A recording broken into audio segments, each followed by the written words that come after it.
Honestly, I don't know who it is that comes up with some of these posts, and I also don't know if it's just me, but there's these posts that you find on the Explore page that you find people posting up on their stories, where it's usually this quote that's put up and it says, I asked a billionaire how they did it, and they said, forget about the girls and focus on one woman.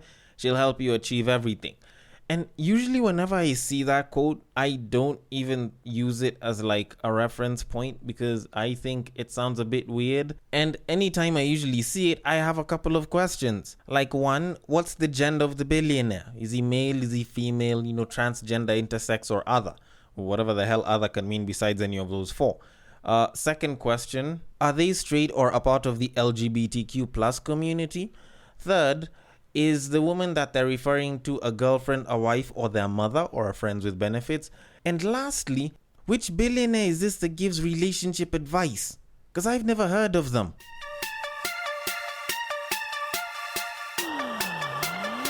Get ready for the battle of the sexes.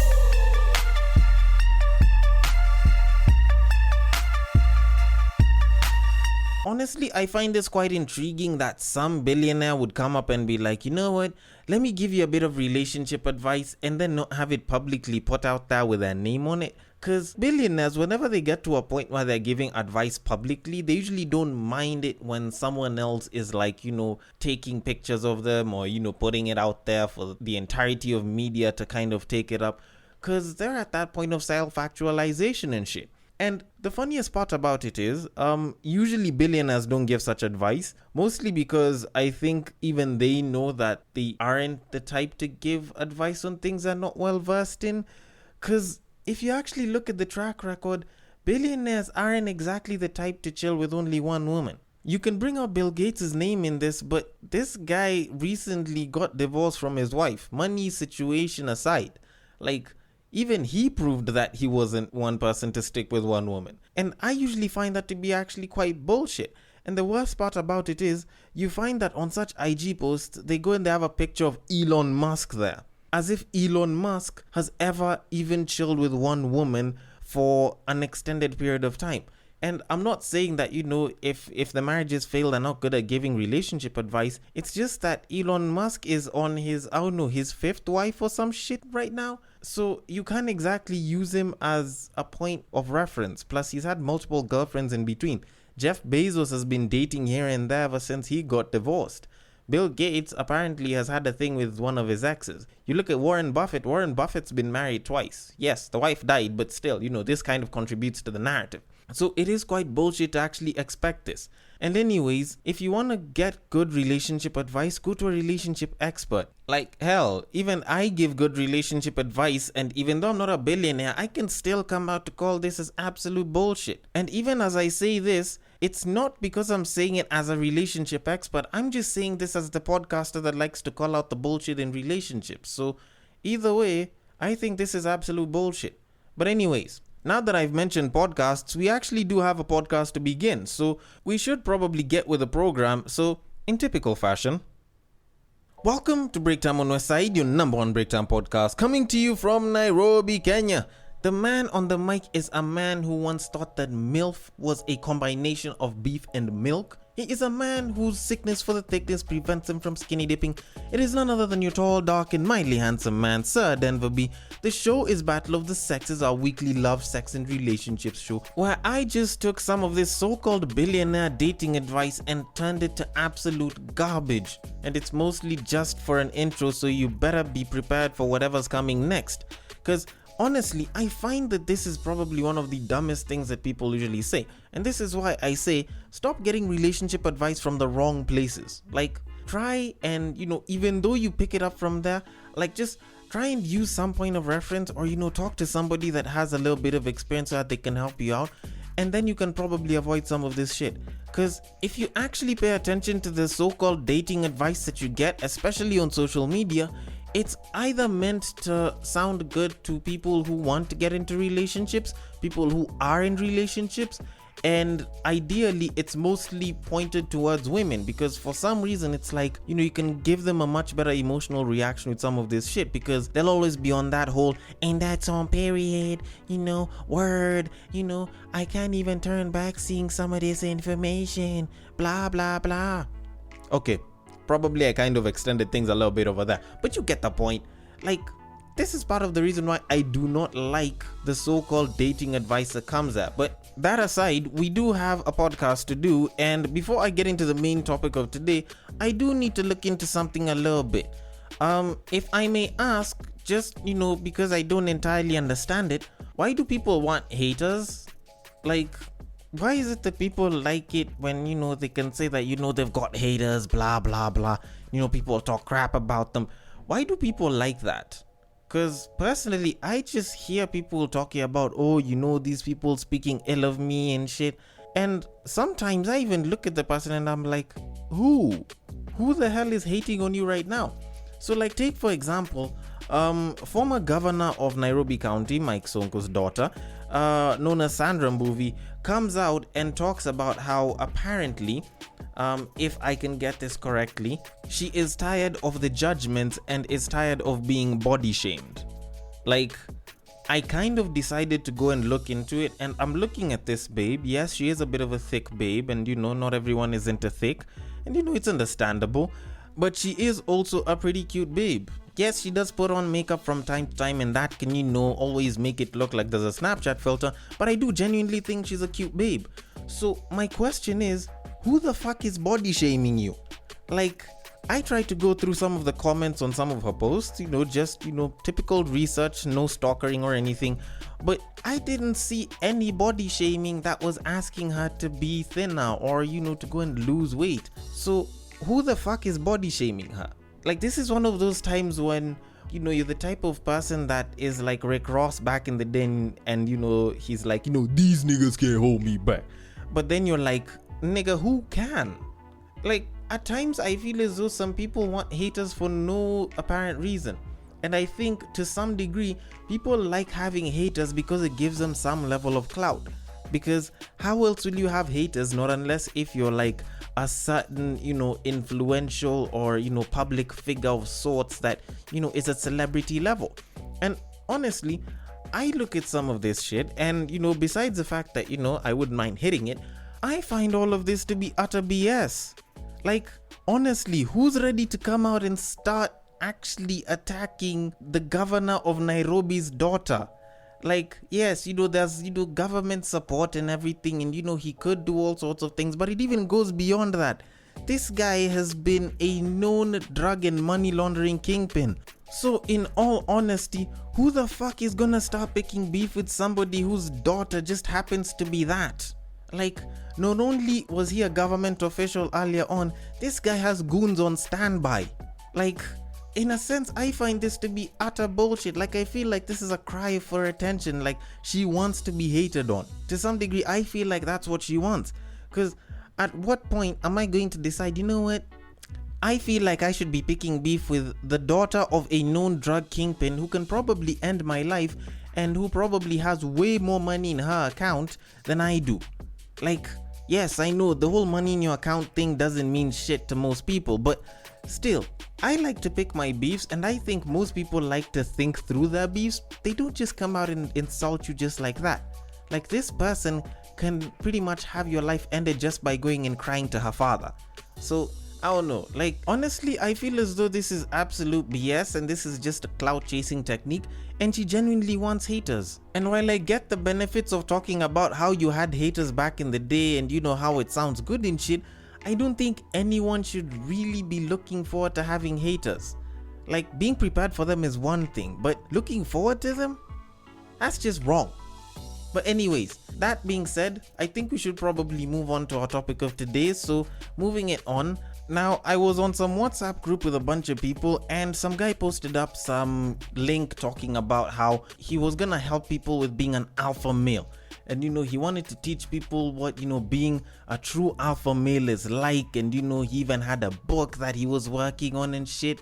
And well, to be quite honest, I found it quite laughable. I didn't laugh at it because I didn't think it was enough of a joke, but I did find it a bit laughable at the very least, because in a sense, I did kind of look at the entire idea that he was trying to portray, and it felt a bit traditional to say the least. Yes, while I can understand that the whole alpha male persona and the whole definition of an alpha male is, mostly a Western thing, and it's made with Western standards in mind, I can understand, a little bit of culture here and there.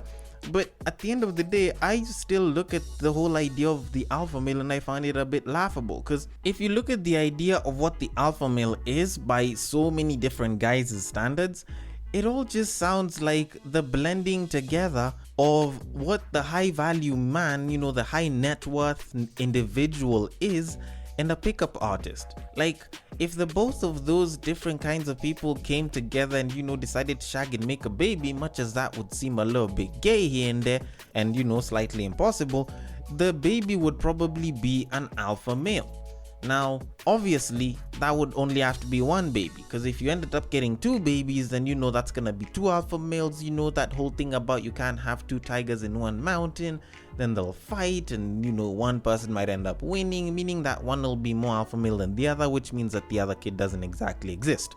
Sorry, my mind was busy running around a little bit. But anyways, that being said, so the whole alpha male definition is very varied, to say the least, because for most, depending on where you're at in life, depending on how long you've believed in it, how many of those so-called alpha male discussions you've had, it can be a little bit different. Because for some people, they look at it as the high net worth individual that dresses well, looks good, is toned, athletic, and is overall dominating enough that, he can attract multiple women because of his dominating and masculine nature. And that's a very interesting definition of it. But obviously in this life, there's very many different people who look at life a little bit differently, and some of them don't want a lot of money. So, they try to redefine it because they feel like money is the root of all evil. And they were like, what? You have to be a dominating human being. You have to be a strong man. So, you have to work out and you have to make sure you're a little bit toned, or, you're pretty buff individual. If you can, add to the toning bit a little bit here and there. And, you have to make sure you have your things right and you make sure that you dominate the conversation. And you're an alpha male when you can walk into a room and you can make everyone stop and stare and shit. Forgetting that sometimes even clowns can walk into a room and, make people stop and stare and shit. But anyways, that aside, they did kind of have the outlook of the alpha male and they tried to pull it from the high net worth individual. And frankly, I like to think of the alpha male in both these respects as somehow true. But at the same time, while I do like some of these definitions and they aren't actually really bad, to say the least, I kind of looked at them in the longevity of a man's life in, the long term, and I found it to be a little bit questionable. So I figured, how about if I actually sort of dissect the whole idea of the alpha male? And in a sense, it does carry very good basic fundamentals for, living a good life as a man.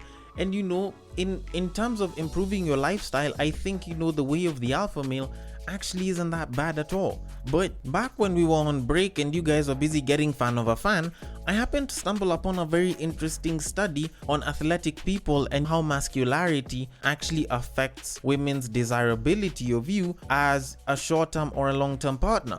And the funny thing is, once I saw the entire study, and it was like a combination of like 6 studies in total, once I saw the entire thing and I read the entire paper, trust me, it wasn't that long. I wouldn't mind sending it to some of you. It did kind of make me look at the whole idea of the alpha male a little bit differently, especially when it came to the matters of love, sex, and relationships. Because according to the studies, which involve quite a number of women, being asked questions on who it is that they desire as a long-term partner, as somebody they'd like to bang, I did end up learning that there's a bit of a difference in this entire thing.